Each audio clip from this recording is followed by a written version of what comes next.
You're not stuck because you don't know what to do. You're stuck because you know exactly what to do and you're not doing it. And that gap between knowing and doing is where your potential goes to die. Psychologists have proven that people who stay stuck for more than 6 months develop what they call learned helplessness, a condition where your brain literally stops believing change is possible. You're not just wasting time, you're training yourself to accept defeat. But by the end of this video, I'll show you the counterintuitive exit strategy that forces momentum even when you feel paralyzed. First, you need to see what being stuck is actually costing you. Here's what nobody tells you about being stuck. It's not a passive state. It's an active choice you're making every single day. Every morning you wake up and do the same things, think the same thoughts, avoid the same challenges. You're voting to stay exactly where you are. And your brain is counting those votes. After enough repetitions, being stuck becomes your identity. It's no longer something happening to you,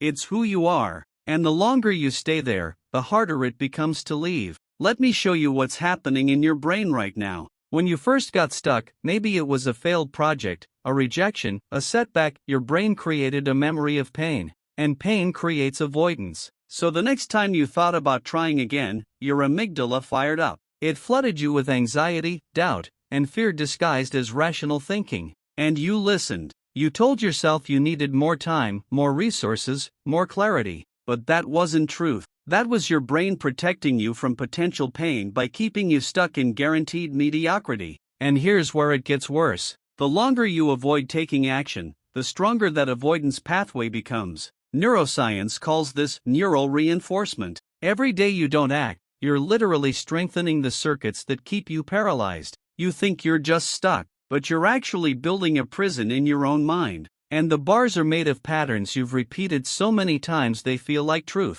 Most people who are stuck blame their circumstances. Not enough money, not enough time, not the right connections. But here's the brutal reality: your circumstances are the result of your decisions, and your decisions are the result of your identity. You're stuck because somewhere along the way, you accepted a story about who you are. You're someone who struggles, someone who can't catch a break, someone who tries but never quite makes it. And as long as that story runs your life, nothing changes. Here's the shift nobody teaches you. Being stuck is not a circumstantial problem, it's a perception problem. You're not stuck because the path forward doesn't exist. You're stuck because you've convinced yourself the path requires a version of you that doesn't exist yet. You think you need to be more confident before you start, more knowledgeable before you act, more prepared before you risk. But confidence doesn't create action. Action creates confidence. And waiting to feel ready is just another way of staying stuck forever.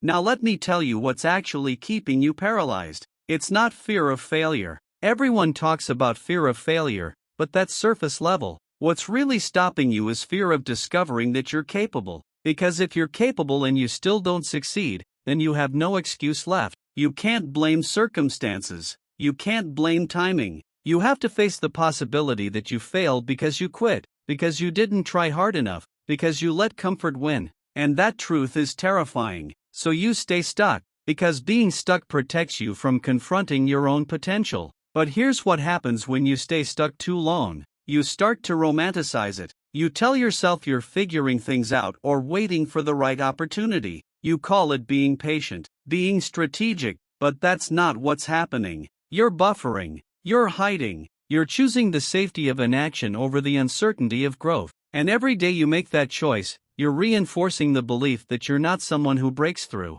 You're someone who stays safe. And here's the part that should terrify you. Time doesn't stop while you're stuck. Your life is passing, not in some abstract, distant way. Right now, today, this moment. While you're waiting for clarity, for confidence, for the perfect plan, other people with less talent, fewer resources, and worse circumstances are moving. They're building. They're failing and learning. They're becoming the person you're still waiting to feel like. And the gap between you and them is widening every single day. Let me show you what being stuck really means. It means you've chosen certainty over possibility. You'd rather know you'll stay exactly where you are than risk discovering you could be more. Because staying the same is predictable. It's familiar. Your brain loves familiar. Even if familiar is miserable, at least it's known. Change is unknown. And your brain interprets unknown as dangerous. So it keeps you locked in place. and you think you're stuck, but really, you're just scared. Here's the truth about getting unstuck.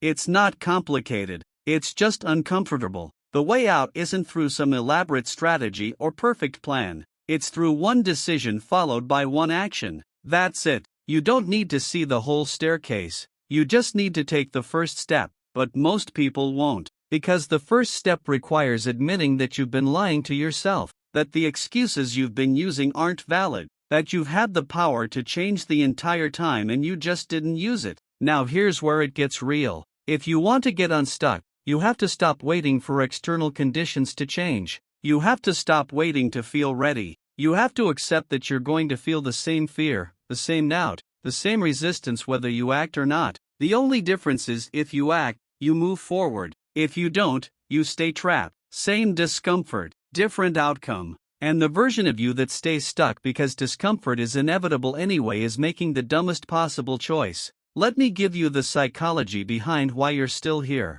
Most people think getting unstuck requires a massive change. A new job, a new city, a new relationship, so they wait for the big moment, the catalyst, the thing that will finally force them into motion. But that's a fantasy. Big changes don't create momentum, small changes do. And the reason you're stuck is because you're ignoring the small changes that are available to you right now. You're waiting for the elevator while the stairs are right in front of you. Here's what high performers understand that stuck people don't. Momentum isn't something you wait for. It's something you create. And you create it through micro actions that prove to your brain you're someone who moves. You don't need to overhaul your life. You need to do one thing today that's different from yesterday. One email, one call, one decision, one uncomfortable conversation. That single action creates a crack in the pattern. And if you keep applying pressure to that crack, the whole thing breaks open. But here's the part most people miss.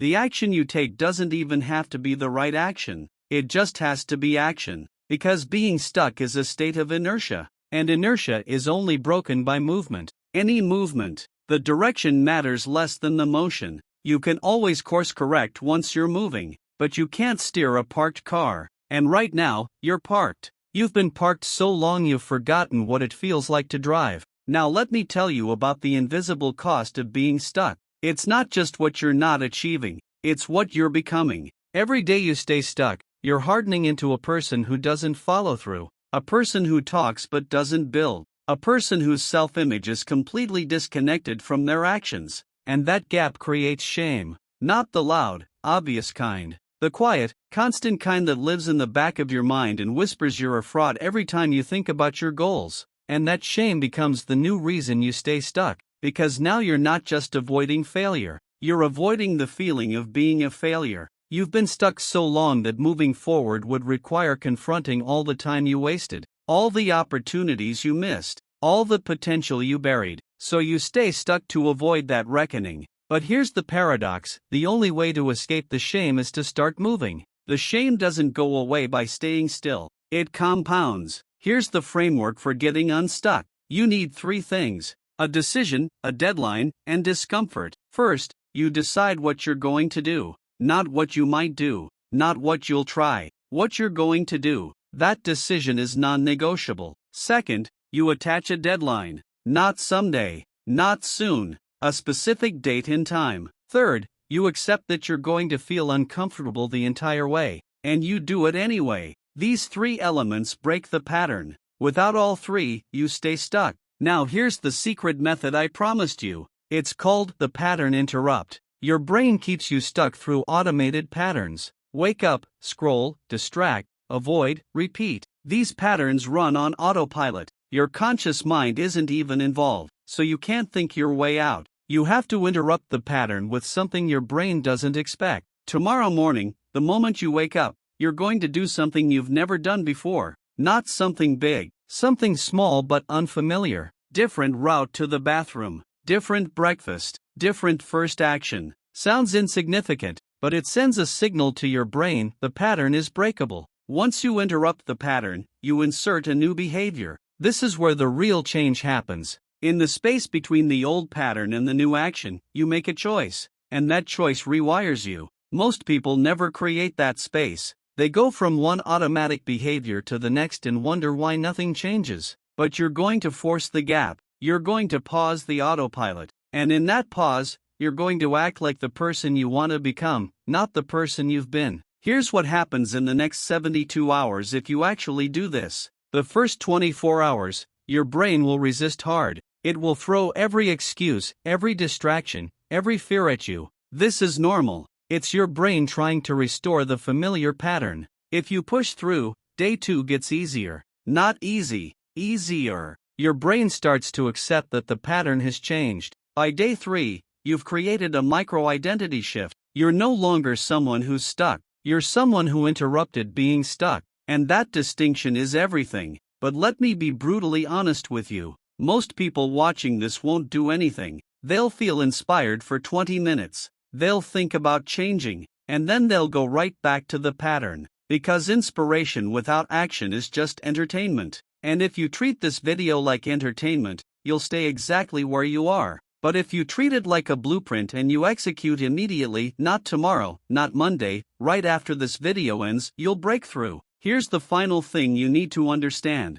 You didn't get stuck overnight, and you won't get unstuck overnight. But you can start getting unstuck right now. Today, this moment. The life you want isn't on the other side of some magical transformation. It's on the other side of boring, repetitive, unglamorous action taken consistently even when you don't feel like it. That's the secret. There is no secret, just decision and execution. So here's my challenge to you. In the next 60 minutes, you're going to take one action that moves you toward unstuck. Not think about it. Take it. One email, one application, one conversation, one decision, something that creates evidence you're moving. And tomorrow, you're going to do it again. And the day after. Not because it's fun. Not because you feel motivated. Because you decided that being stuck is no longer an option. Your brain will tell you this won't work. That you've tried before. That this time won't be different. And here's what you're going to do. You're going to thank your brain for trying to protect you. And then you're going to move anyway. Because the version of you that breaks through doesn't negotiate with fear. Doesn't wait for permission. Doesn't need to feel ready. That version just moves. And every time you move, you become more of that person. Being stuck is a choice. And so is getting unstuck. The only question is, which choice are you making today? Because 6 months from now, you'll either look back at this moment as the turning point, or you'll still be stuck wondering when things will change. The difference isn't luck. It's not circumstances. It's one decision followed by relentless action. So what's it going to be?